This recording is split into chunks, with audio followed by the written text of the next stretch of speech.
मला काकू तुम्ही याचं नाव शेणफळ ठेवा. ही कोण आहे खेकड्यावानी तोंडाचं भंगार नाव सांगू राहिलं माझ्या मॉमलं. बाळाओ तुम्ही याच्या जवळ बसा आणि याला हे कुरकुरे खाऊ घाला. मी आता येते. जा तुम्ही बिंदास, आम्ही ध्यान ठेवतो याच्यावर. आलेले बाला काय कलू लायला.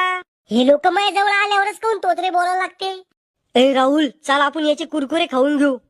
अरे पण काकूना याला खाऊ घालायला सांगेल ना ते. अरे काकूला काय माहित होणार रे कुरकुरे आपण खाल्ले का याला खाऊ घातले तर. हे शंभर थोडी सांगणार आहे. अरे माझ्यासाठी ठोयले रे ते कुरकुरे. तुम्हाला कधी घरी भेटत नाही का खायला खाऊ गांड्या. घे खाऊन गपा गप कोण यायच्या आधी. अरे पलडोर मी मला उचला. तर राहुल मी जर पंतप्रधान झालो तर रे. अरे मला उचला रे. थांबा रडतोच. वे वे वे. अरे ते पलटा खाली उचल केला लवकर. बरं झालं कोणा पाहिलं मी. पोराओ काय झालं याला रडायला.